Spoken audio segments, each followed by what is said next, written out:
dos riñones están mal, porque están con hemodiálisis y gravedad. Están esperando un donante. Se dan cuenta, pero están vivos, conscientes. Pero si por A o B pasa algo en el corazón, no hay vida. Sin corazón no hay vida, definitivamente. ¿Okay? Eso es por un lado. Pero por otro lado, es desde el punto de vista de la enfermedad en los padres. En este momento están naciendo 1000 niños en todo el Perú. Y de esos 1000 niños que están naciendo en el Perú, de 10 a 12 están naciendo con cardiopatías congénitas. Y muchas de esas cardiopatías congénitas, o sea, corazón mal formado, que ahora les voy a explicar un poquito. ¿Qué va a pasar? Hay niños que si no lo operamos antes del mes, se van a morir el 50%. Y si no lo operamos antes del año, peor. Y solo hay 2 institutos que operamos corazón, en Lima. Solo está en Lima. El niño San Jorge, el niño Kelly. Se dan cuenta que ustedes son los que van a encontrar pacientes cardiópatas cuando en su celular. ¿Cómo no me va a dar gusto que una exalumna me llame de Huancabenita ahora? Durante 3 semanas, y me dice, doctora, tengo un niñito de 5 años que tiene un soplo muy fuerte. Me da la impresión que es un CIB, una comunicación.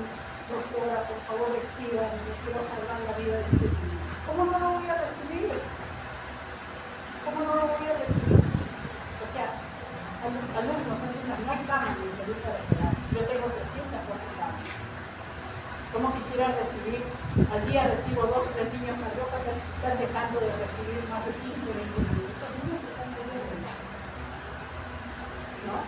Pero me da gusto que como esa exalumna que me enseñé fisiología en su momento, me llame y me diga, solo con la explicación que no tiene medios para no tiene dolor, por eso no tiene que cenar, solo escucharlo que ha hecho un sello. Y verdaderamente un sello ya está salvando una vida que hemos traído. Entonces, y eso es en niños, pero en adultos, no me digan que ustedes, papá, mamá, abuelitos, familiares, vecinos, la primera causa en el Perú ahora es la diabetes, de morbilidad, o sea, de enfermedad, es la diabetes y la hipertensión. ¿Cómo no aprender entonces la fisiología normal de la circulación y del corazón? Y la segunda causa es infarto al miocardio.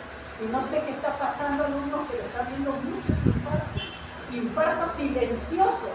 Ya ni siquiera es infarto clásico de la clínica, dolor de pecho, dolor de espalda, dolor de maxilar, ¿no? ya le voy a explicar como los suicidios coronarios.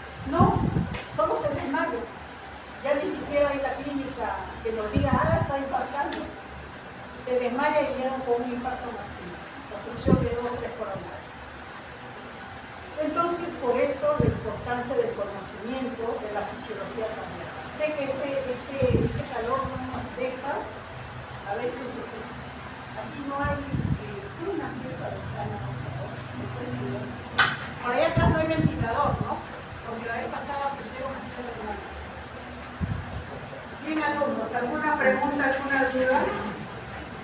Ahora que ya he invitado voy a tener que hablar en inglés. Bien, vamos a estudiar nuestro corazón.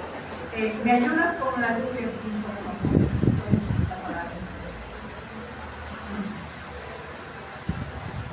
Gracias. ¿Sí ven todo, no? ¿Ok? Bien, aquí, por ejemplo, miren ustedes, el corazón es una bomba cardíaca que tiene 2 cámaras auriculares y 2 cámaras ventriculares. Aurícula derecha, ventrículo derecho, aurícula izquierda y ventrículo derecho. ¿Okay? ¿Qué función tiene nuestro corazón? ¿Ah? Enviar la sangre a todo nuestro cuerpo. efectivamente, una de las principales funciones que tiene el corazón es recoger la sangre no oxigenada para ir al pulmón, oxigenarla y luego regresar esta al corazón para ser inyectado a través de la aorta a todo nuestro tejido de nuestro cuerpo. Esa es la función principal que tiene el corazón, de poder llevar sangre oxigenada a todo nuestro tejido.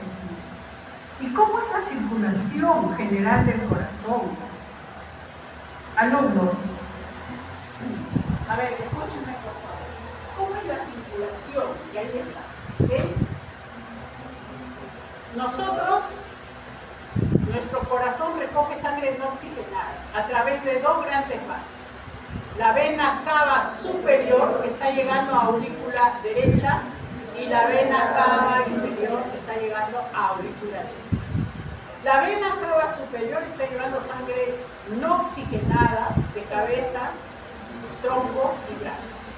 Y la inferior está llevando sangre de abdomen y de piernas. Esa sangre no oxigenada llega a aurícula derecha, pasa a ventrículo derecho y se da a la arteria pulmonar al pulmón para oxigenarse. Para luego ya salir sangre oxigenada y llegar a la aurícula izquierda a través de las 4 venas pulmonares. Llega sangre no oxigenada a aurícula izquierda, pasa a ventrículo izquierdo y es inyectado hacia la aorta para poder dar, y ustedes están viendo ahí, la oxigenación a todos nuestros tejidos. ¿Ok? ¿Por qué? Si estamos diciendo, y ustedes lo saben, las venas son las que llevan sangre no oxigenada y las arterias llevan sangre oxigenada. Sin embargo, yo les he dicho que la sangre no oxigenada está yendo por la arteria pulmonar. ¿Por qué? ¿Por qué le llamamos arteria? Se está llevando sangre no oxigenada. Sale del corazón. Levante la mano.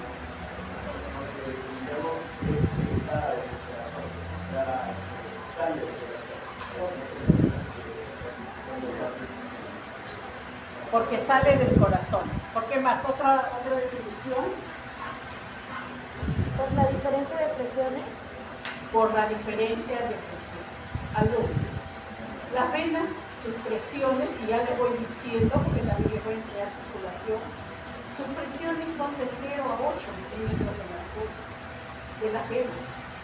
En cambio, la presión de la arteria pulmonar es de 15 a 35 milímetros de mercurio.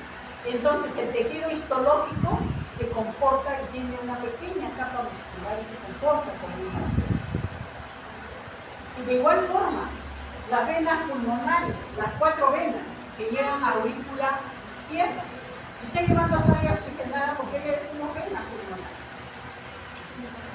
Porque también, no sé qué me pasa para decir la vena, porque también histológicamente está llevando sangre oxigenada con una presión de la aurícula izquierda que es de 15 a 30 milímetros de mercurio. ¿Se dan cuenta ustedes? O sea, no es que me he confundido, es así. Histológicamente es vena, pero se comporta, está llevando sangre oxigenada. ¿Ok? Histológicamente. Entonces, la importancia que tiene el corazón es llevar oxígeno a todos nuestros tejidos, pero también recoger sangre venosa que tiene CO2.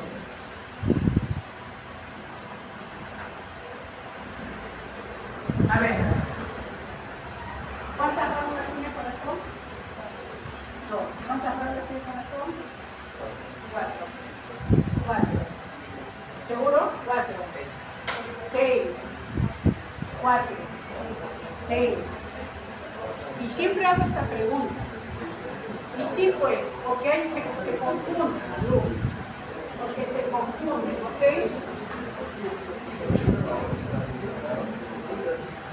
El corazón, alumnos, tiene 4 válvulas. Por favor. Pero no es que sus compañeros, y ahorita van a decir, ¿por qué me dice 2? ¿Por qué me dice 6? ¿Por qué?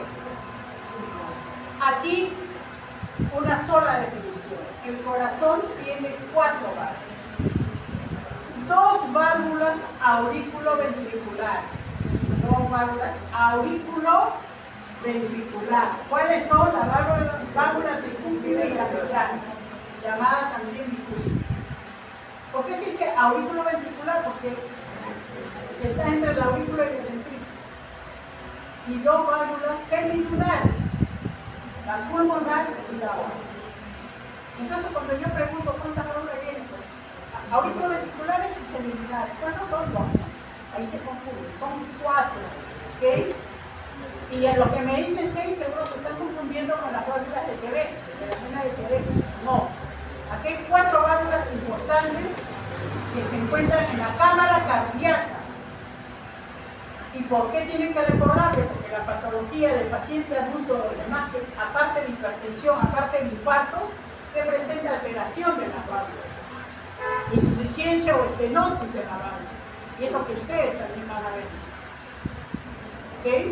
Entonces, recuerden por favor, y aquí miren ustedes, las 4 venas pulmonares, ¿a dónde están llegando? A la aurícula izquierda. Y ahí un poquito del aspecto anatómico patológico. Ya la red de estenosis o insuficiencia valvular. Miren el tabique interventricular. Desde que el niño nace íntegro, su tabique. Pero ¿cómo están haciendo nuestros niños? Un hueco ceibe, o un hueco aquí que también tabique interauricular. O están naciendo, 2 venas drenan en la aurícula izquierda y las otras 2 venas drenan en la aurícula derecha. Se llama drenaje anómalo. Ese paciente se lo operamos en el año. Y lo que es peor, cómo está cambiando la anatomía patológica de nuestra población.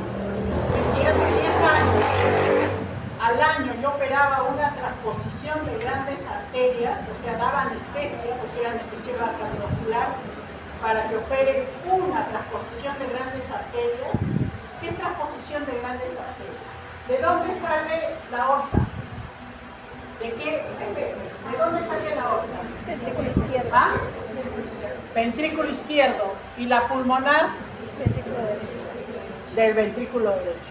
Los niñitos están naciendo al revés. La aorta está saliendo del ventrículo derecho y la pulmonar del ventrículo izquierdo. Ese niño, si no se opera antes del mes, se muere. Recién nacido. Y entonces a eso se llama transposición de grandes arterias. Y como yo le decía, hace 10 años atrás yo operaba 1 al año. ¿Saben cuánto hemos operado el año pasado? 17. ¿Y cuántos estarán aquí? ¿Cómo están haciendo niños mal formados? Si hay patología, no. Si hay casuística, los niños con patologías que nacen con cardiopatías congénitas son niños de madres diabéticas, madres que consumen drogas, madres que consumen alcohol. Hay estadísticas. Y a ustedes les queda averiguar por qué Piura, Lambayeque, Cajamarca y La Libertad son los que más cardiopatías tienen. Y para mí es el agua. Mucho mineral.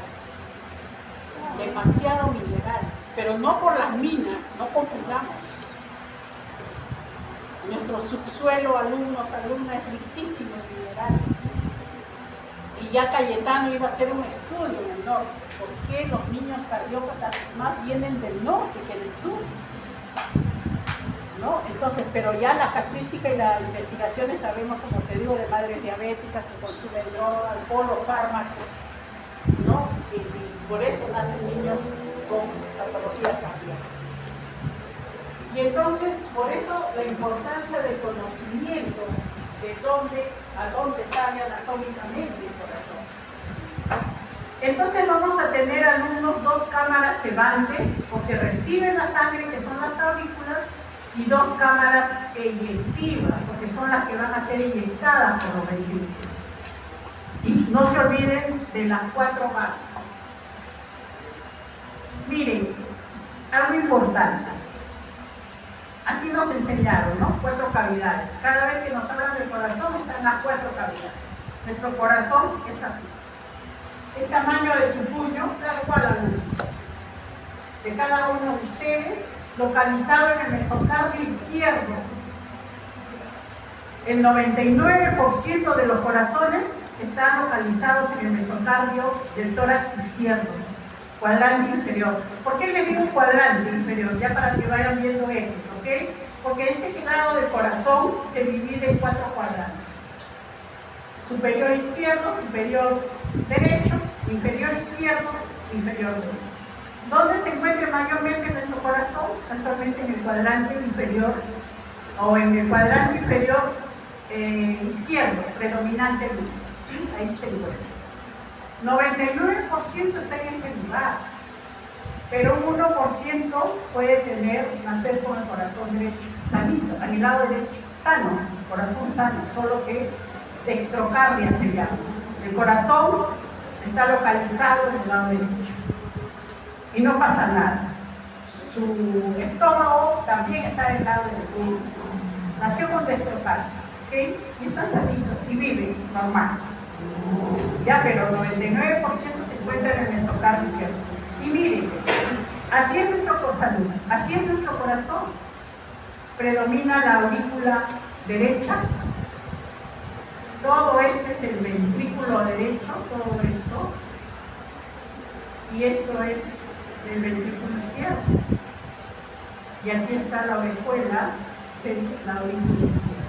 Así es nuestro corazón. Cuando el cirujano hace la esternotomía para operar un corazón, ¿por dónde ingresa para operar? Por la aurícula derecha. Hace todo el corte, el corazón está paralizado, pues no estamos en una bomba de cirugía cardíaca, ¿no? Y si ya vemos que la patología es muy compleja, abre también el ventrículo derecho para operar así.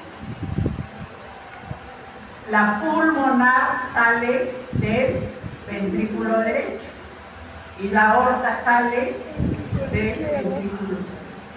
Entonces, tal cual, como usted ve, y tiene 2 periodos importantes: contracción, que es sístole, y relajación, que es diástole.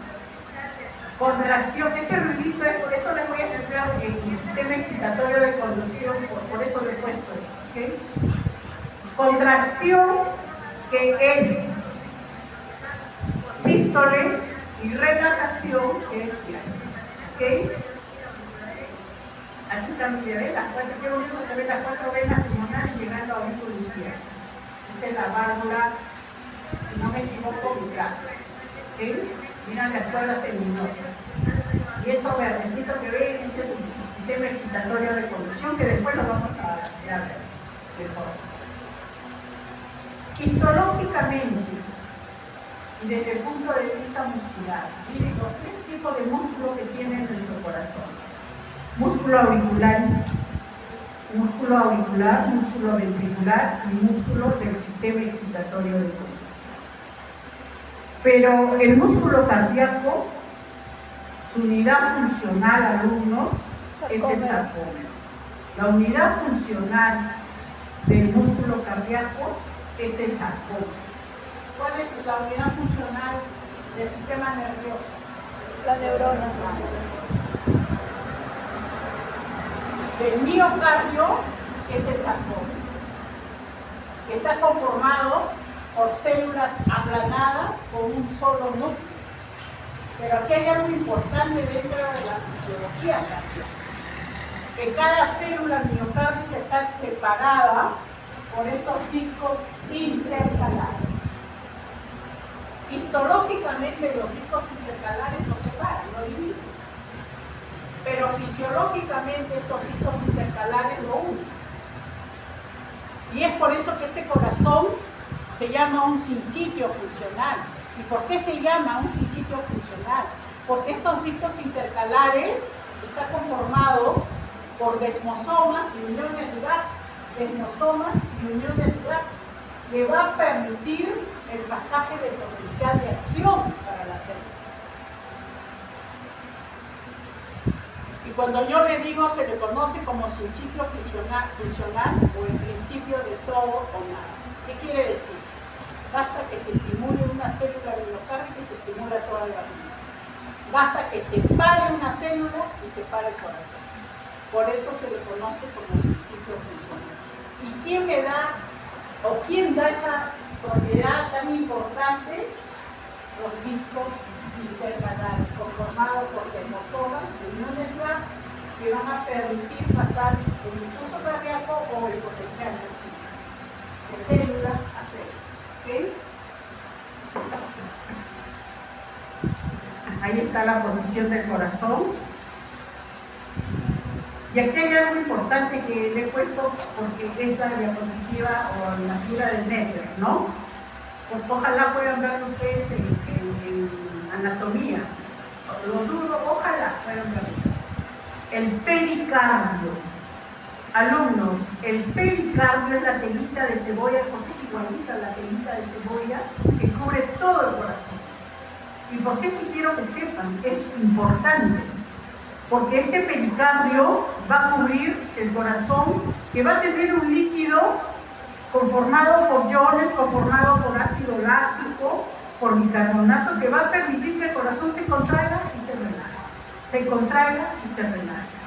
Y vamos a tener un pericardio parietal, que se encuentra fuera del epicardio, del músculo, y uno visceral, que está justo antes del miocardio. El corazón tiene 3 músculos importantes: epicardio, miocardio, donde están todas las coronarias, y el endocardio, donde llega la vena de la arteria.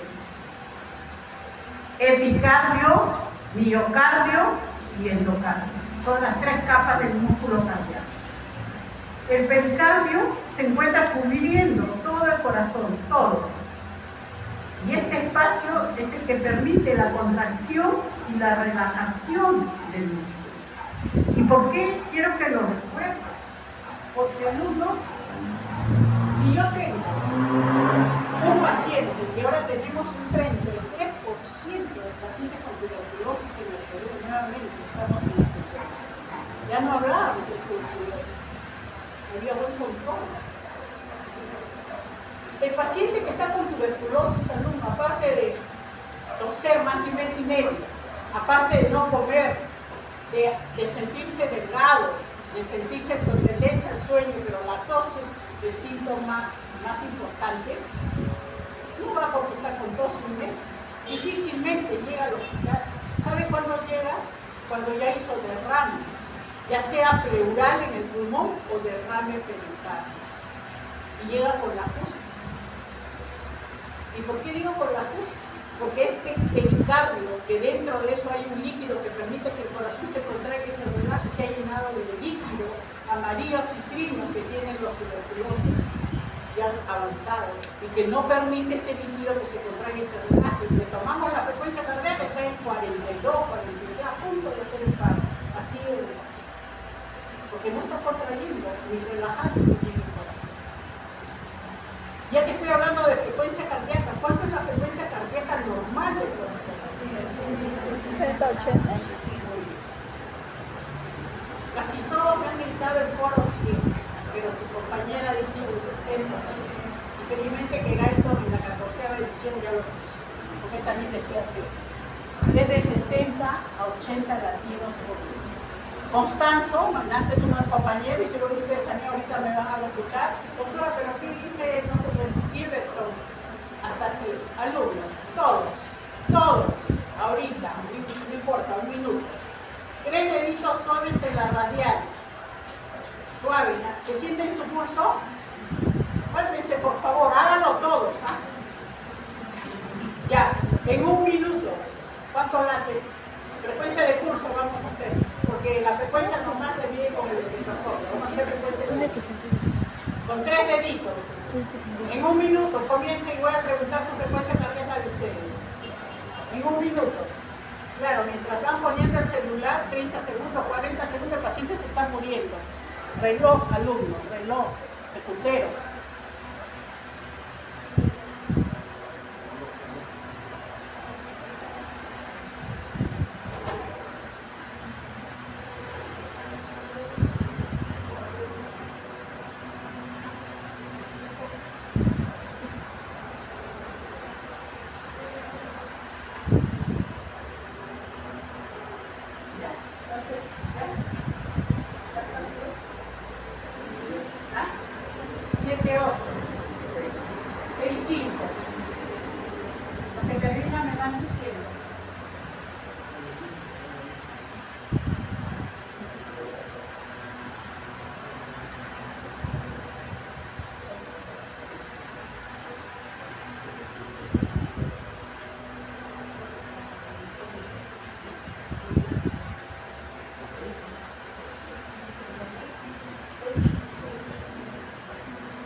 7-2, 7-4, ¿ah?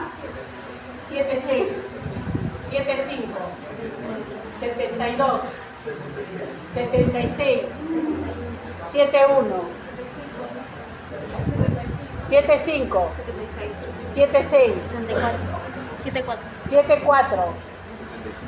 7-5, 6-4, 6-8, 72, ¿ah? 7-1, 7-1, No sé, yo lo siento. 70, ya, casi la mitad de la proporción. ¿Alguien me dijo 80? Se siente. ¿Cuánto? Y ese que ya ves, sí se siente. Luego la atrás se siente. Sí, miren, ¿alguien más de 80? 90, 90, ¿Cómo salió? ¿se puede tomar? Se siente. No menos 30 años, 25 años atrás, ¿qué robaba? Gorra, zapatillas, ¿no? Ese era el robo, a veces, o casas, ¿no? Y nunca me voy a olvidar de este pacientito que llegó a la emergencia de 14 años por robarle las zapatillas. Pedía por robarle las zapatillas, le metieron un verduguillo, todas. Verduguillo es tal y cual al bisturí, de punta, así, pero lo hacen de un metal fino, ¿no? Y le metieron el verduguillo, una rayita, nada de sangre afuera, nada. El pacientito llegó en coma, blanco, y bueno, yo siempre digo el síndrome de Toro, y muchos se han quedado en el hospital, en el instituto, con ese síndrome de Toro, que es que la cabeza se comienza a hinchar, se lematiza y se impulpita la yugular. ¿Por qué? Porque no permite ingresar sangre.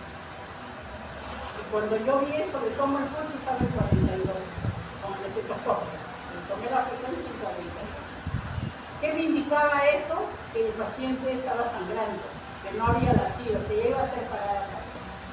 ¿Y por qué les cuento? Porque llamé al cirujano cardiovascular y le dije, este paciente no llega a sala, pero así lo subimos. La emergencia quedaba en el primer piso y la sala de operaciones al segundo. Y como siempre bajamos con maletines, cuando hay así problemas graves, y el ascensor me hizo paro el paciente, no llegó. Entonces, ¿qué hice yo? De todas maneras le hice reanimación y le dije al cirujano que pulsara, sin golpe y sin nada, pulsa porque, para que salga la sangre. Y pulsó y comenzó a drenar, y entramos a sangre y le salvamos la vida. Por eso la importancia de este espacio pericardio. Ustedes van a tener en emergencia muchas pericarditis, por enfermedad, por tuberculosis, por hemorragia, por diferentes causas. Sangre y líquido variocentrino o pus, que es infección. ¿Okay? Y esta diapositiva es para que vean ustedes la diferencia entre las válvulas. Las diferencias de las válvulas auriculoventriculares que tienen cuerdas tendinosas y papilas, ¿sí? ¿Y por qué tienen cuerdas tendinosas y papilas? Porque al pasar la sangre de aurícula a ventrículo, al momento que se llenan los ventrículos, se cierra compactamente gracias a estas cuerdas tendinosas y no permiten que se protruya para que la sangre no regrese. Mientras que las válvulas de las semilunares, que es de la pulmonar y la aorta, ¿no? Necker también, aquí están. La válvula pulmonar y aórtica son como nido de palomar, pero de tejido fibroso y muscular, para que, como llevan una alta presión, recuerden que están siendo inyectados por esos grandes vasos, presiones de 120, de 110, o del ventrículo derecho, presiones de 30, al momento que se cierra también hay un cierre más compacto por el tejido fibroso que contiene la válvula. para no permitir que haya regresión, o sea, en la sangre que ya se cerró los ventrículos fluya hacia los grandes vasos. ¿Qué van a ver ustedes alumnos en los adultos? Van a ver, aparte de hipertensión coronaria, alteraciones de las válvulas. Los adultos mayores, ya las válvulas se esclerosan y no cierran bien. Al no cerrar bien las válvulas se llama insuficiencia. ¿Ok? Se quedan abiertos, insuficientes, no contienen. O de repente, no solamente al momento de abrir, cuando va a expulsar el ventrículo izquierdo hacia la válvula aórtica, ¿qué va a pasar? Lo más probable es que si se queda abierto, esa válvula se ha vuelto realmente insuficiente, que hace que regresione la sangre. O el tejido no se cierra bien, ha hecho también una estenosis de la válvula que no permite que cumpla su función. En conclusión, las válvulas dentro de su función principal es evitar la regresión del flujo de sangre, ya sea a los grandes vasos, a las propias aurículas o ventrículos. ¿Ok? Esa es su función, evitar la regresión del flujo de sangre. Si esto no se cierra bien, puede ser insuficiencia o estenosis. Y es por eso que ustedes van a ver en los adultos. Tiene insuficiencia de la válvula mitral. Tiene que operarse porque se va a morir. Porque ese corazón va a crecer. Porque como no cierra bien, se va a seguir llenando de sangre y va creciendo y se hace un corazón insuficiente. ¿Ok? Y hablando de válvulas, otra cosa importante. Las válvulas son las que me van a dar, ¿sí?, el primer y segundo ruido. El cierre de las válvulas auriculoventriculares, que es la mitral y la tricúspide, me va a dar el primer ruido cardíaco. Y el cierre de las válvulas semilunares, que es la aórtica y la pulmonar, me va a dar el segundo ruido cardíaco. ¿Qué quiere decir? Nosotros vamos a tener un sonido de tuk-nuk, tuk-nuk, ¿no? Tuk-nuk. Primer y segundo ruido. Doctora, me han dicho que también tenemos tercer ruido, ustedes no. El tercer ruido es patológico en el adulto. Solo tiene tercer ruido el neonato, el recién nacido. Solo tenemos dos ruidos, ¿ok? Primer y segundo ruido. Después ya, en la próxima clase voy a explicarle el tono, el hertz y todo de la válvula. ¿Ok? ¿Qué pasa si se rompe una cuerda tendinosa, ¿no? Esta válvula ya no va a cerrar bien. ¿Y qué va a pasar? La sangre sale del ventrículo, se retorna nuevamente a la aorta y se crea una insuficiencia ventricular izquierda, ¿no? Entonces sí, definitivamente puede haber alteraciones. ¿Ok? Esta diapositiva es para demostrar cómo está nuestro músculo. Nuestro músculo, sobre todo la parte ventricular, es centrípeta para poder expulsar la sangre de abajo hacia arriba. ¿Ok? Entonces, miren la distribución, y aquí está el sarcómero conformado por células aplanadas con discos intercalares. ¿Hasta ahí alguna pregunta? Ya habrá en forma macro la parte anatómica, histológica y función del corazón. Bien, alumnos, potencial de acción. Y cuando hablamos de potencial de acción, ustedes deben recordar neuro, ¿no? Y dirán, doctora, ¿para qué me enseña potencial de acción? Yo voy a ser médico, ¿acaso solo voy a ver? Yo también es igual. Alumnos, ¿por qué enseñamos? Porque fisiología es función. Toda célula de nuestro cuerpo, toda funciona gracias al potencial de acción. ¿Y qué es el potencial de acción? A ver, levante la mano. Acuérdense del neuro, que lo definieron muy bien. ¿Qué es un potencial de acción? Es la conducción del impulso cardíaco. En este caso sería cardíaco, ¿no? Es la conducción del impulso, en este caso, cardíaco, me dice. Muy bien. Otra definición. ¿Qué es el potencial de acción? Entrada y salida de iones. Ese es el sistema excitatorio de conducción.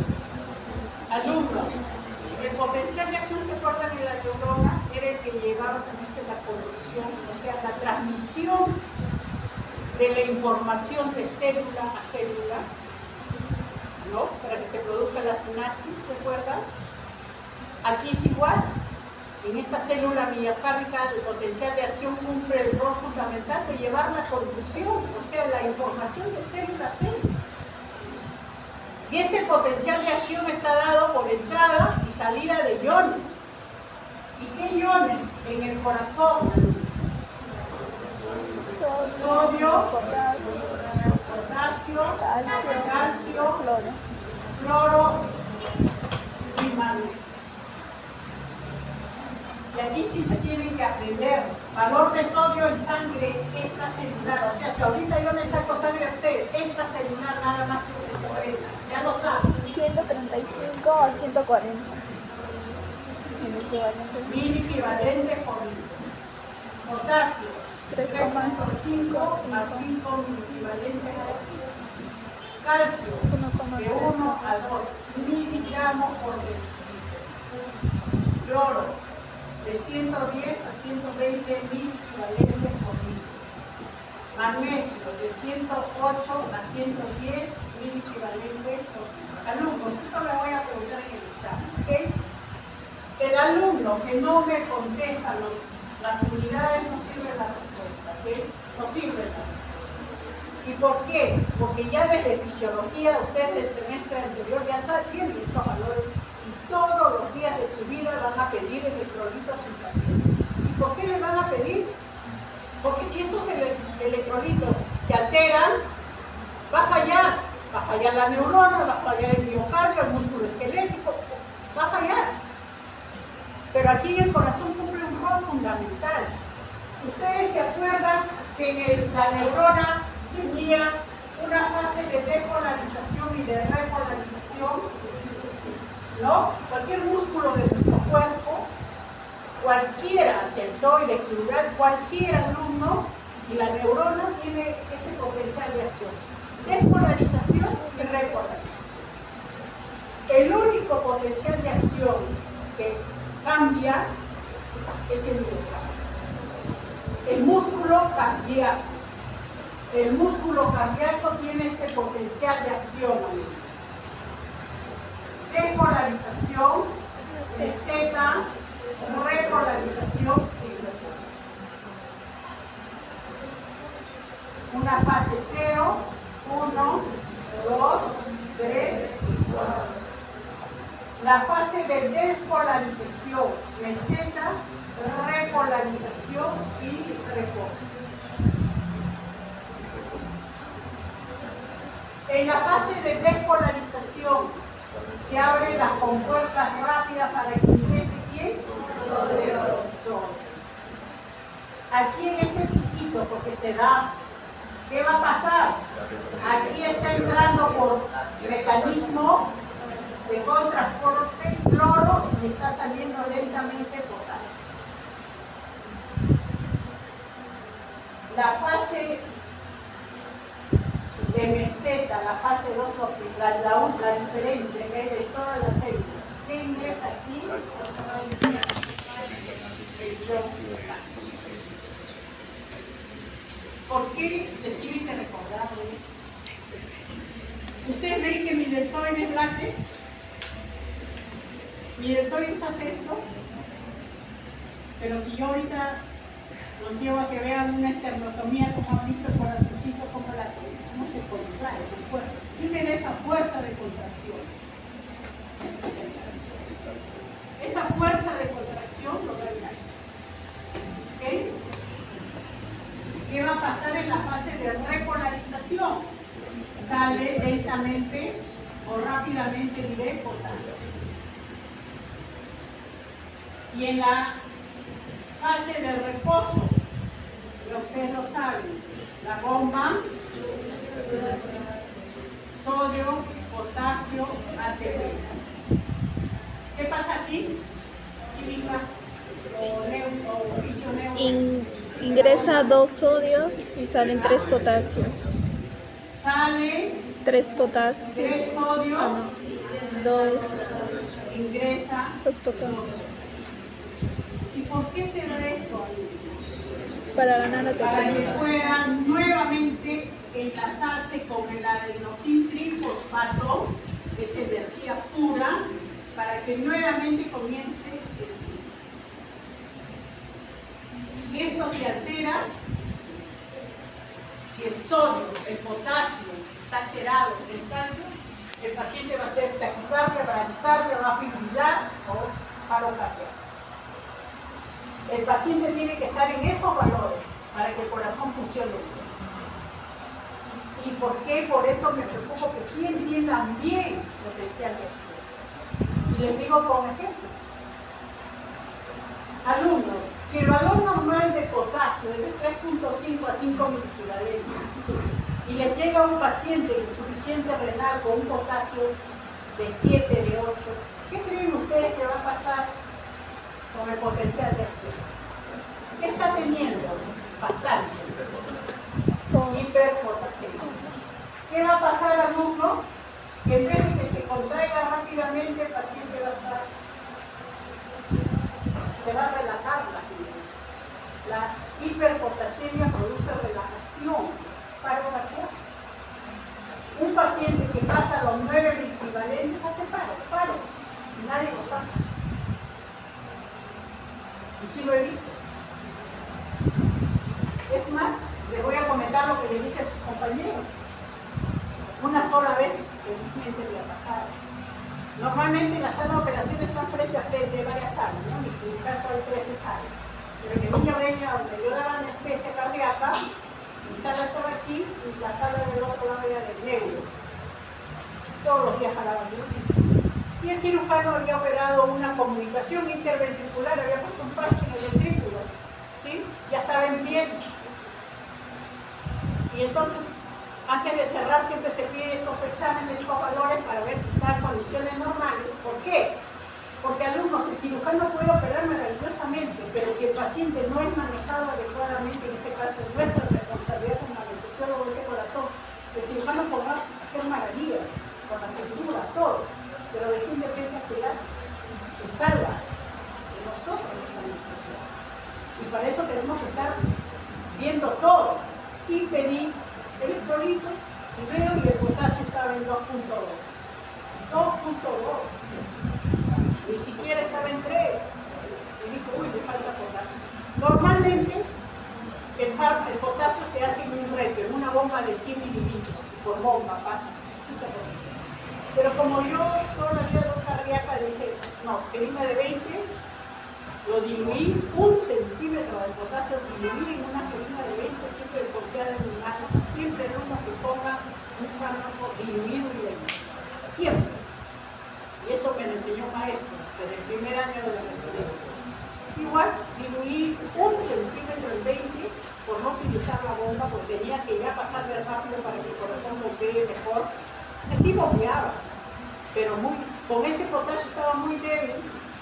Aparentemente, entonces comienza a pasar 1 mililitro, no 1 centímetro, 1 mililitro, ya separada acá. Inmediatamente le dije al cirujano, ¿sabes qué? Ábrelo, porque ahí no se puede dar masaje. ¿Por qué? Porque está con sutura de alambre y esternón, ya estaba terminando la cirugía. Lo abrió, masaje directo con la mano, corazón. Mientras yo, el antagonista del potasio es el calcio, ¿no? Pero dije, ¿qué pasó? ¿Por qué el potasio? ¿Qué pasó? Uno es horrible esa sensación, porque siente que uno lo está en ese momento, pues, en vez de salvarle la vida, estamos ahí, que el paciente hace parras a todos, no lo deseo a nadie. ¿Y qué veo el examen? Y no era el nombre del paciente, era el nombre del paciente que estaban operando. Yo vi 2.2 y ya era el único alterado. Y era del paciente que estaban operando en neuro, un tumor cerebral. La doctora del otro lado también le alcanzó el nombre del paciente. Gracias a Dios que ella no necesitó utilizar medicamentos, pero yo sí, no vi bien.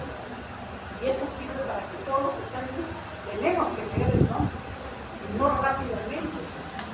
Tomé potasio, porque nosotros tenemos un aparato para tomar inmediatamente. Estaba el paciente en 7 de potasio, por eso hizo brasileño el padre. Inmediatamente el antagonista del potasio es el calcio, pero también le comencé a colocar varios fármacos que se colocan debajo de la lengua, zona nasogástrica y cantidad de agua para barrer todo el potasio. Y gracias a Dios que el paciente se salvó, pues si no tampoco les hubiera contado, ¿no? El paciente se salvó, ¿no? Pero miren ustedes, y aquí va esto, alumnos, la hiperpotasemia, la llamada también hipercalemia, que produce bradicardia y paro cardíaco. Con eso eliminan a los perritos, con eso le ponen potasio y ya separada. ¿Ok? Calcio. El calcio es de 1 a 2. Miren, en toda mi trayectoria me daba anestesia, no sé, pues 15.000 corazones, no sé. He puesto hasta 4, le he llevado miligramos de calcio, porque el calcio hace que lata ese corazón. Nunca he tenido parada cardíaca, ni bradicardia, ni alteración de taquicardia. ¿Por qué? Porque el calcio es un metabolismo diferente. El calcio, antes que pare el corazón, primero se deposita en las articulaciones y produce tetania. ¿Qué quiere decir tetania? ¿No? Los músculos. Se vuelve opiscoto, ¿no? Rígido, ¿no? Y el corazón lo que puede hacer es bradicardia severa, pero no llega al paro, porque ese calcio primero se deposita en todos los tejidos. Entonces, la hipercalcemia no está en la diapositiva, estoy indicando.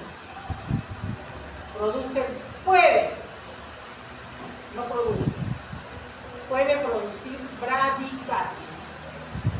La hipercalcemia, aumento de calcio en sangre, puede producir un corazón espástico, bradicardia. Mientras que la hipercalemia, llamada también hiperpotasemia, produce flacidez, paro cardíaco. ¿Ok? Bien, como ya les más o menos les voy a captar rápidamente.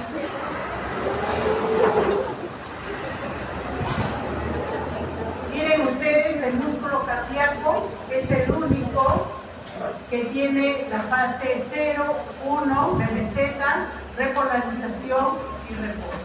¿Ok? Sin embargo, miren ustedes, el marcapaso del corazón es el nodo sinusal. Miren, solo tiene depolarización y repolarización. Solo el músculo cardíaco, vuelvo a repetir, tiene fase de depolarización, meseta y repolarización. Ahí están los valores normales extracelulares, lo que les he indicado.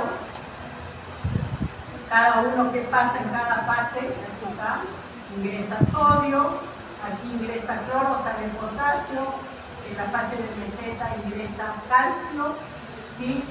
Aquí, ¿por qué se dice? Se abren las compuertas lentas del potasio. Y qué bueno que lo vean, alumnos. Cuando ustedes lean potencial de acción, va a haber canales rápidos, canales lentos, canales funny, canales fine, una serie de nombres. A mí lo que me interesa, y les digo con toda sinceridad, que se aprendan esto, nada más. ¿Qué pasa en la fase 0 de repolarización? Se abre, ingresa sodio.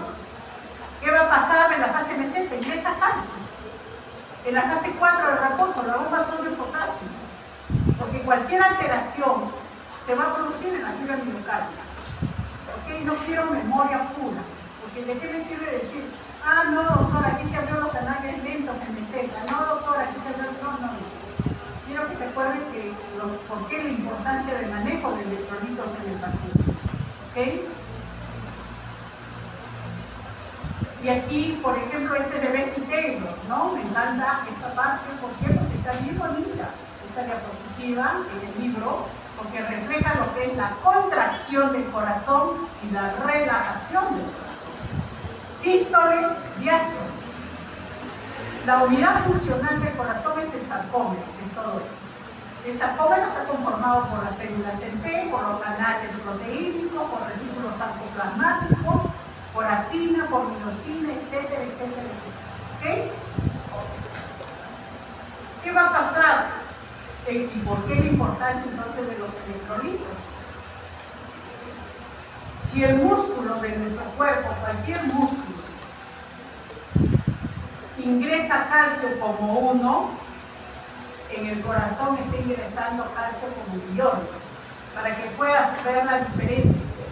Por eso tiene esa meseta el potencial de acción. Pero ¿de dónde se deriva este calcio abundante en el sarcómero? Se deriva de las células sintéticas. Comienza a haber mucha producción en el sarcómero de calcio, en el extracelular, ¿en dónde? En los túbulos sintéticos. Y cuando ingresa por los canales de calcio, va a llegar al retículo sarcoplasmático. ¿Pero a dónde llega? Llega a su receptor rianoidino.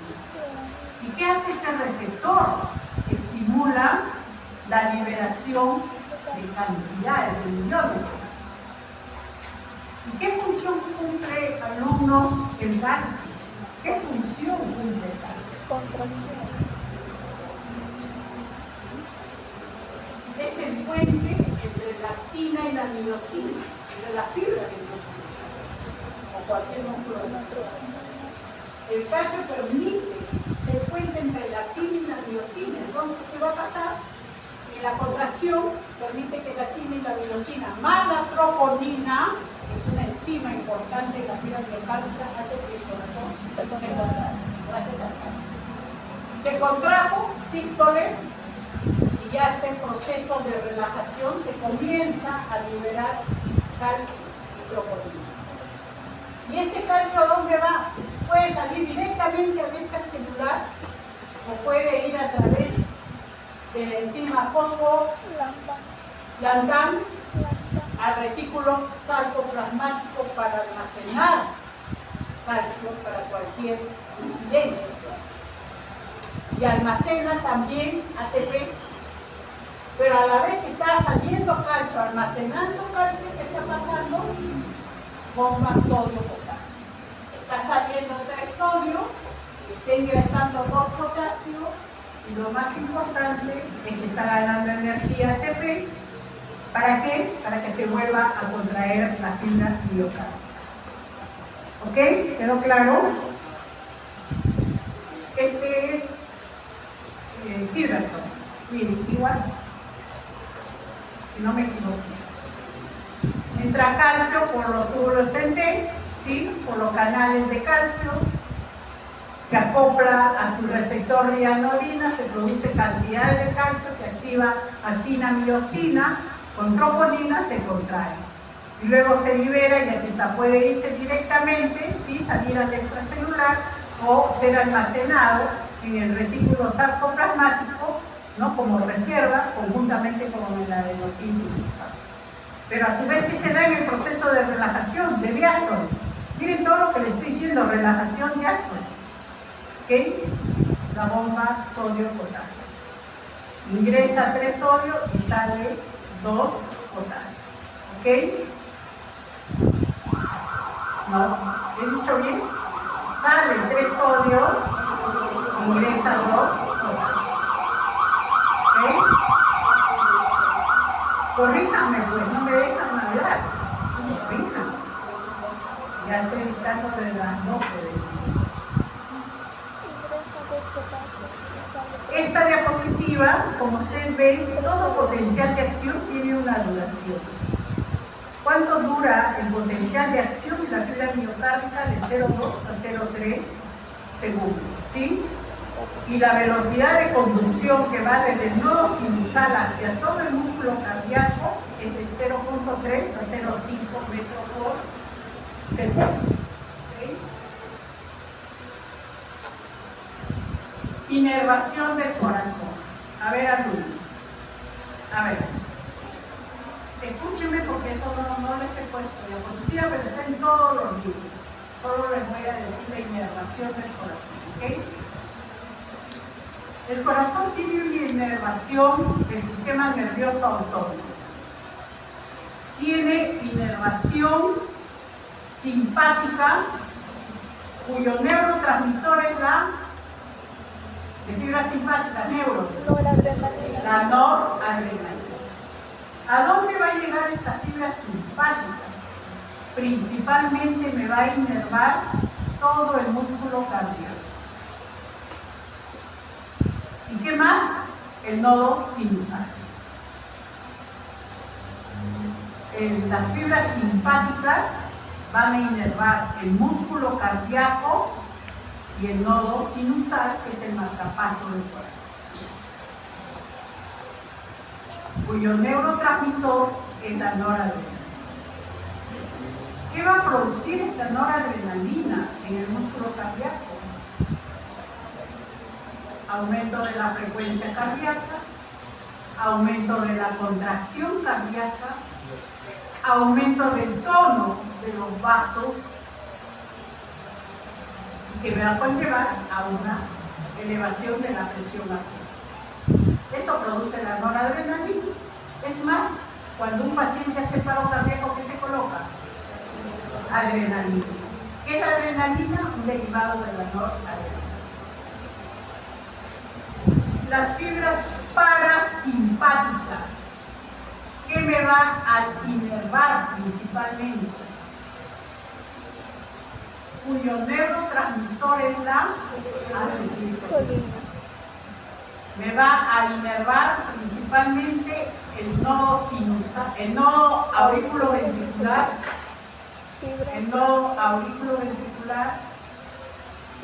el haz de Kiss y las fibras de Purkinje. Las fibras parasimpáticas entonces me va a inervar nodo auriculoventricular, haz de Kiss y fibras de Purkinje. ¿Qué me produce las fibras parasimpáticas? La acetilcolina en el corazón. Disminuye la frecuencia. Bradicardia o disminución de la frecuencia cardíaca, Disminuye la contractibilidad. disminución del tono vascular, disminución de la contracción y puede producir paro cardíaco.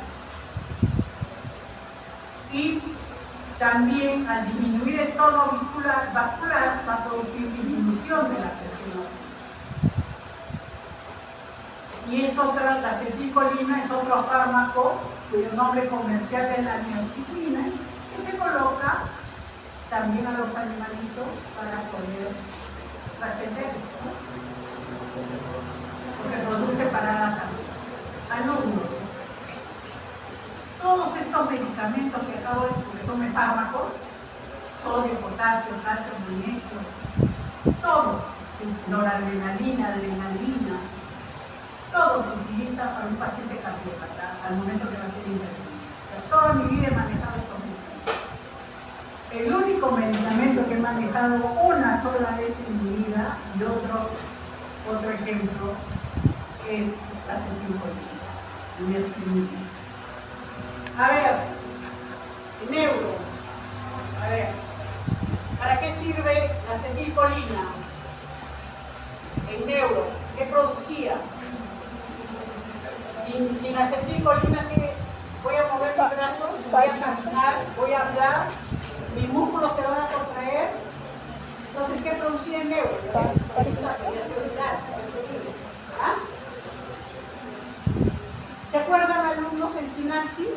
Receptor.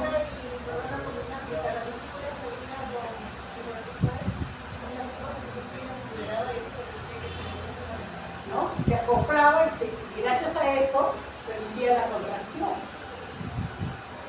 Eso produce en todo nuestro músculo, en la neurona, pero en el corazón es diferente. En el corazón, la acetilcolina produce bradicardia y produce parada cardíaca por el nivel de receptor que tiene M2 muscarina. ¿Se acuerdan, no? Ok, ojalá se acuerden. Entonces, alumnos, ¿y por qué me quedé una sola vez? Los anestesiólogos usan mucho anestesia, o sea, mucha acetilcolina. ¿Por qué? Porque yo no uso una sola vez en mi vida. Mis colegas que no sé, los jóvenes aún más se van a los ciegos a veces con el uso de. ¿Por qué, alumnos, usamos nosotros? Porque para operar no solamente anestesiamos, tenemos que relajar. Si vamos a operar tórax, abdomen, tenemos que relajar al paciente. ¿Por qué le ponemos? Le ponemos un relajante muscular que no permite que la acetilcolina llegue del pre al post, entonces así está relajadito. Hasta que se sale el intestino, ¿no? No está que se sale las vísceras del pulmón y todo. No, está bien relajadito para que el cirujano pueda operar. Pero a veces el cirujano no gana, pues. ¿En qué sentido no gana? Ya lo operó, en menos de media hora hizo la sutura, todo, y yo he puesto un fármaco que demora 1 hora, su fármaco cinético. O sea, tengo que quedarme más de 40 minutos que se reabsorba todo, ¿no? Para que recién el paciente comience a respirar, a moverse. Ya terminó la cirugía, el paciente sigue relajado, porque le puse un fármaco que bloquea la acción de la acetilcolina. Entonces, ¿qué le tengo que poner?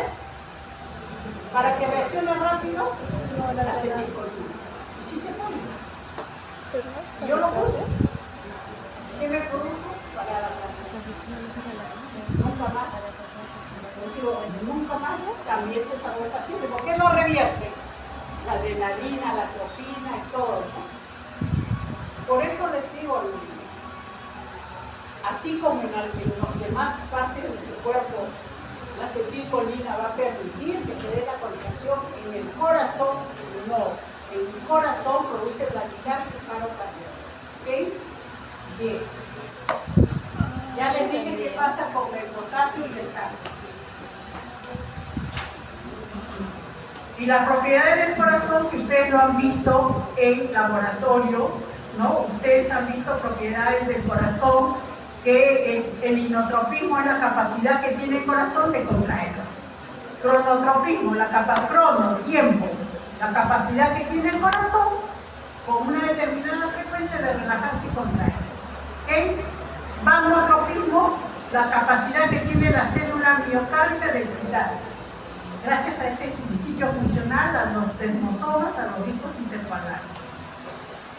Dromotropismo es la propiedad que permite, a través del sistema excitatorio de conducción, que lo vamos a ver cuando hablemos de electrocardiograma, cuyo marcapaso es el nodo sinusal, ¿sí? Salen las fibras internodales, llega al nodo B hasta que se fibra Purkinje, y que va a producir el dromotropismo es la conducción eléctrica del corazón.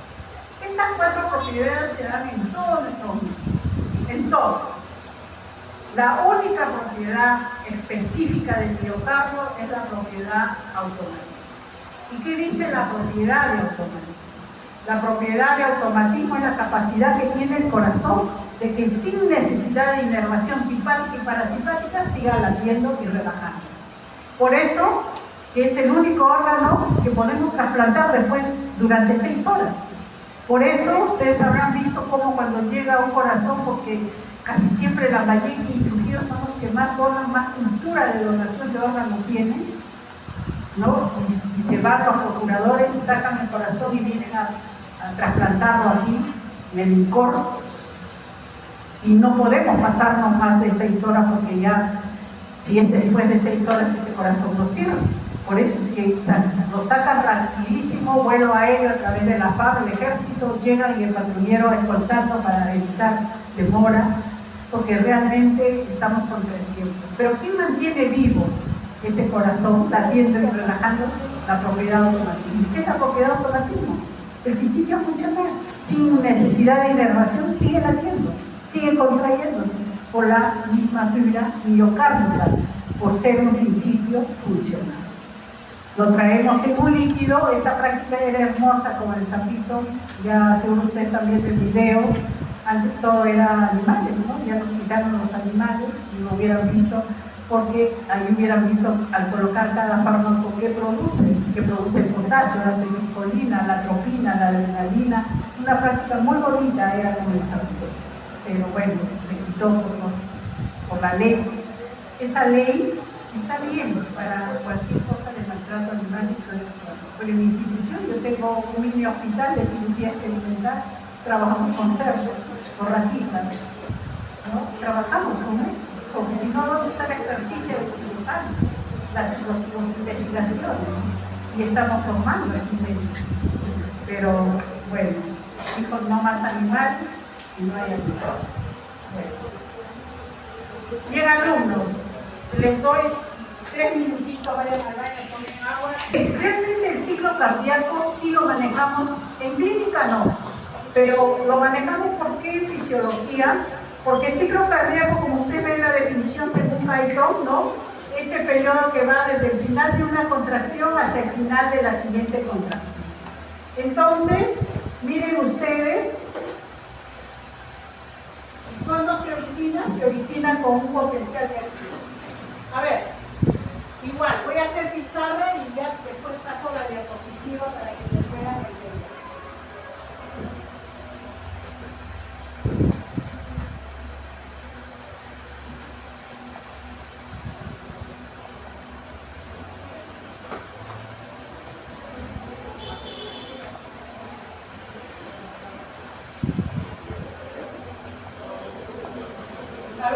A ver, todo ciclo cardíaco, ¿por qué hablamos de ciclo cardíaco? Si realmente hablamos de fisiología, ¿qué es fisiología? Función.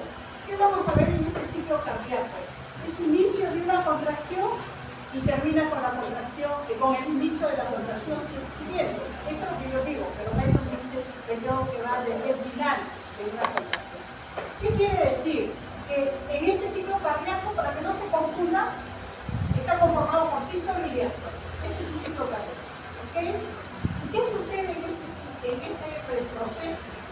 Sucede que va a haber volúmenes que van a ir de cámaras auriculares a ventriculares y orientadas a los grandes vasos con una serie de eventos de presión, de volumen, de sonido. O sea, va a haber procesos y acciones mecánicas, físicas, de volumen, de presión, que van a permitir darse en todo este ciclo cardíaco. Y para que me entiendan, todo ciclo cardíaco está conformado por un proceso, un periodo de sístole y un periodo de diástole. ¿Okay? Diástole, acuérdense de la mano para los exámenes. Diástole, el corazoncito está relajado, casi vacío. Casi, porque nunca se va a hacer. Nunca. Se queda 50 mililitros siempre en la base del corazón. ¿Ok? Entonces, diástole, el corazoncito está casi vacío. ¿Qué va a pasar ahí?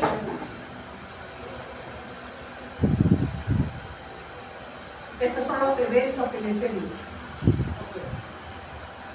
Miren, en el periodo donde el corazón está casi vacío, en diástole, va a haber tres fases importantes.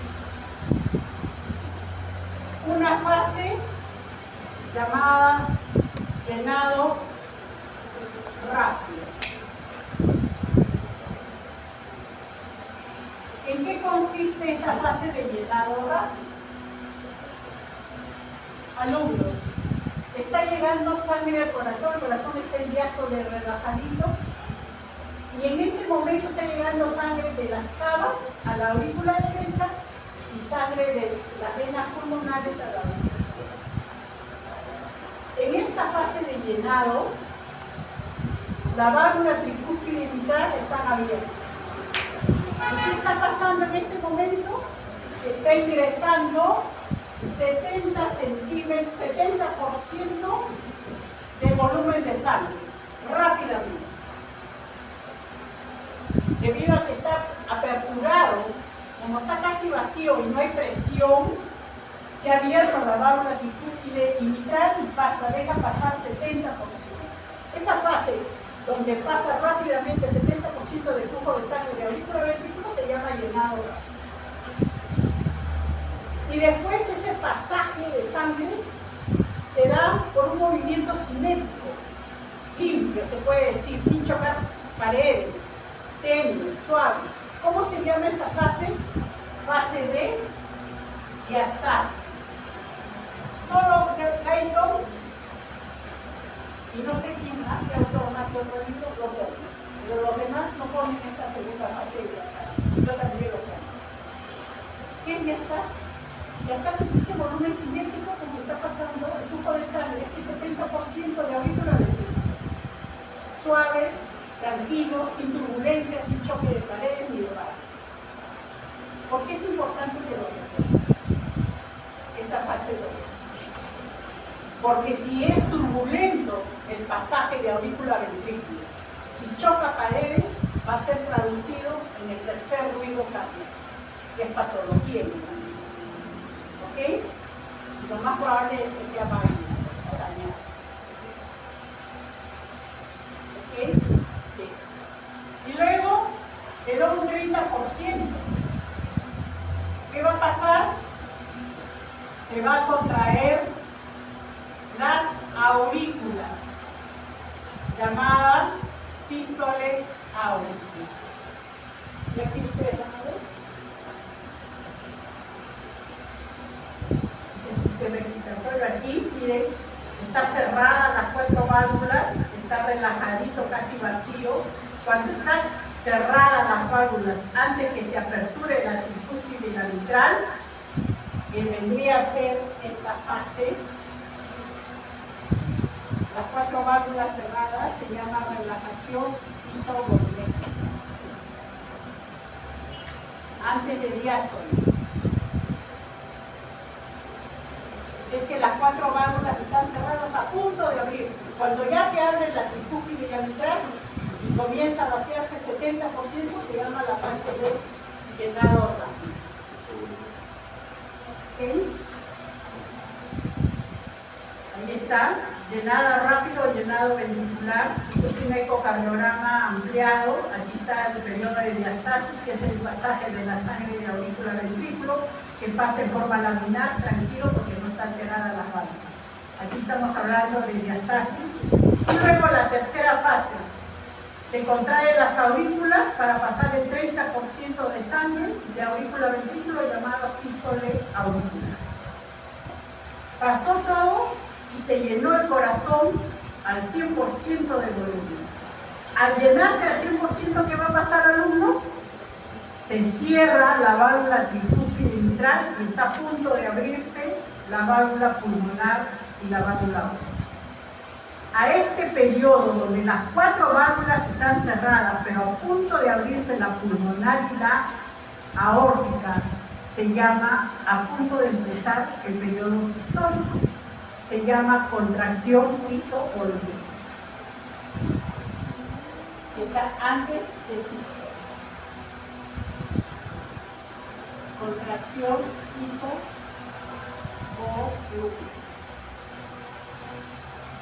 Y luego sigue el periodo sistólico, que es una sola fase, que es el periodo de vaciamiento, o también lo conocen como el nombre de eyección. Y este es el ciclo cardíaco.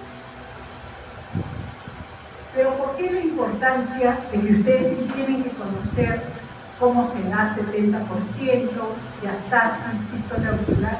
Porque en cada una de estas fases va a haber mecanismos de volumen, de presión, sonidos que van a ser transmitidos en el ciclo cardíaco y que van a repercutir en la funcionalidad del corazón, ¿no? Entonces, miren ustedes, ahí está el periodo sistólico, se abrió la pulmonar aórtica, se inyecta, al inyectarse, ¿qué va a pasar, alumnos?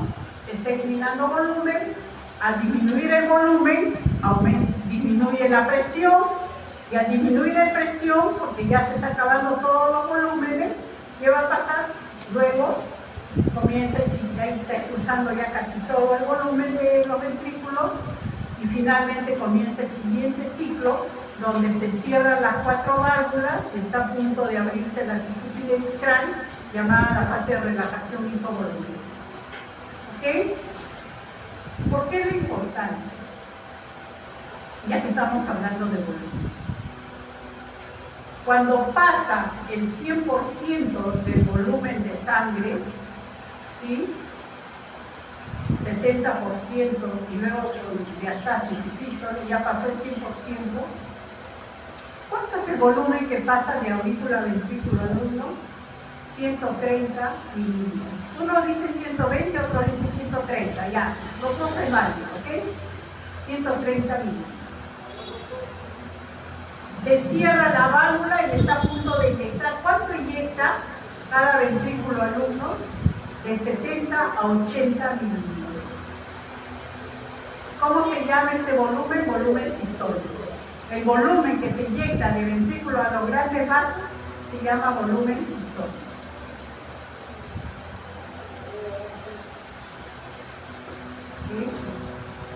Se inyectó 80, 70, ¿cuánto queda?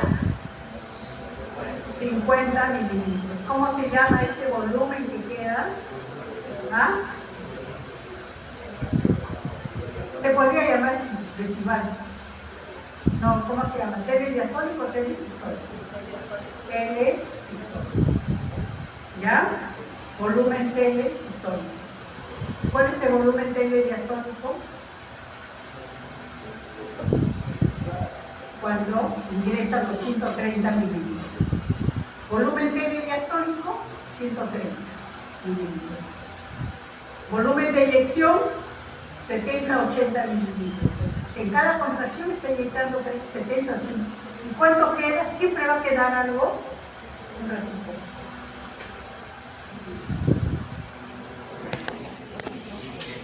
¿Cuál es su presión? De 0 a 8 milímetros de mercurio. El ventrículo derecho, la presión es de 10 a 25 según Guyton, pero puede ir hasta 35 milímetros de mercurio. Doctora, ¿cuál pongo? Cualquiera de los dos. Sino que les estoy hablando clínicamente de nuestra realidad también. Para nosotros normales, el ventrículo, la presión del ventrículo izquierdo, de 10 hasta 35 milímetros de mercurio. ¿Ok? De la arteria pulmonar, ¿cuánto es? Igual que el ventrículo derecho, pero ahí sí tengo un límite. De 10 a 30 milímetros de mercurio. Y sí es importante que ustedes se acuerden de esta presión pulmonar. Porque antes lo dejábamos a los cardiólogos, a los cirujanos cardiovasculares o a los anestesiólogos cardiovasculares. Ahora un médico general sí tiene que saber cuánto es la presión arterial pulmonar. Porque si sufre cualquier patología cardíaca y se altera la hipertensión pulmonar, el paciente va a morir porque pasado 60, 70 milímetros de mercurio de presión pulmonar, el paciente hace hematoma del pulmón y fallece. ¿Ok? Por eso tenemos que operar inmediatamente a estos pacientes o darle medicamentos que vasodilar.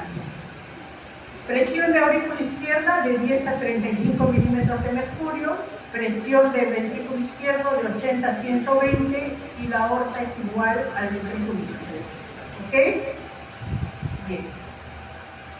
Aquí solo para que vean, mira la aorta de una arteria pulmonar ancha, ¿sí? Que va de 10 hasta 30 milímetros de mercurio, mientras que la aórtica es picuda y que puede ir desde 80 a 120 milímetros de mercurio.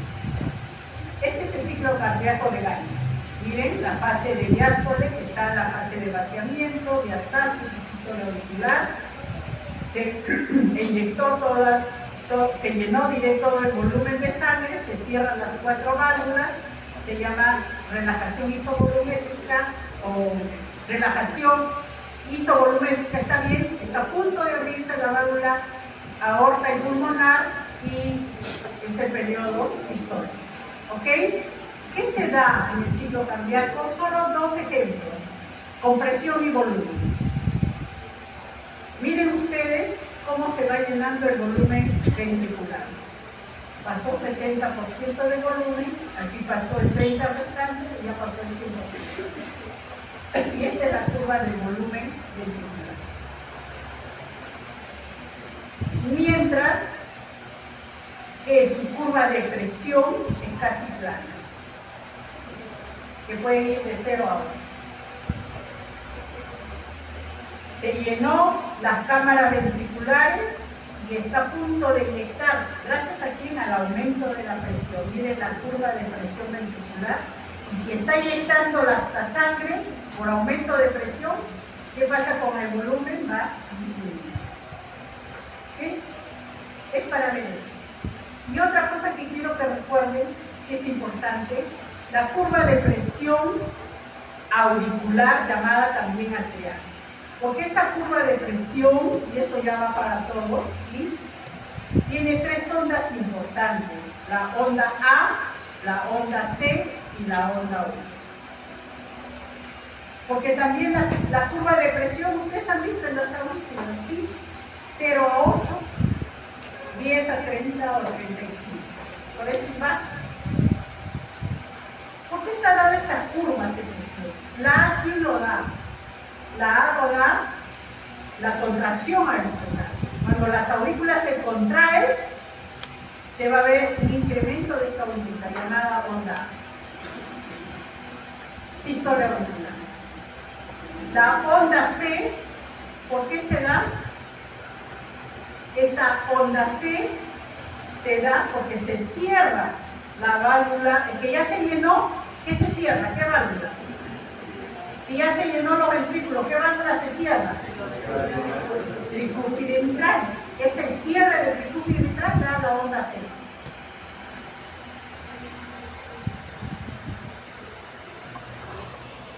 Y el cierre de la válvula aórtica y pulmonar está dado por la onda U. ¿Sí? ¿Está bien? Y lo otro que vamos a ver en el ciclo cardíaco es el primer y segundo ruido. El primer ruido cardíaco está dado por el cierre de las válvulas auriculoventriculares. Y el segundo ruido cardíaco, como les dije, está dado por el cierre de las válvulas aórtica y pulmonar. Miren ustedes, el primer ruido cardíaco, ¿en qué periodo se da? En la contracción isovolumen. ¿En dónde se cierra? Cuando las cuatro válvulas están cerradas, a punto de inyectar. Primer ruido cardíaco, LUC. Segundo ruido cardíaco, LUC, LUC, LUC, LUC, ¿no? Primer ruido cardíaco, cierre de válvulas auriculoventriculares, se da en la contracción isovolumétrica. Y de repente alguien me dice, doctora, ¿entonces está en el periodo sistólico? Sí. Sí, pues, en la sístole, ¿qué válvulas están cerradas? Alumnos, el sístole, ¿qué válvulas están cerradas? ¿Ah? Las auriculares. Esa pregunta ya hemos empezado. ¿Qué válvulas están cerradas en sístole? Auriculoventriculares porque está inyectando, aquí está abierto. La aórtica y la pulmonar, ya por loca. Por eso tienen que saber media y la circulación general. El segundo ruido cardíaco se da por el cierre de la válvula aórtica y pulmonar o en el periodo de relajación isovolumétrica. Relajación, antes de días. ¿Ya? Y el tercer ruido, como ven, solo se oculta en neonato, en el recién nacido. No se debe ocultar ni en los niños ni en los adultos. Es patológico si se oculta un tercer ruido. ¿Ok? Por eso es que yo puse la diastasis. Y esto es ciclo cardíaco. ¿Ok? También se ve EKG, pero eso es un curso aparte. Bien, hasta ahí. ¿Alguna pregunta? Gasto cardíaco es otro tema. ¿Hasta ahí todo bien? ¿Preguntas, alumnos? ¿No me preguntan? ¿Sí ha habido preguntas?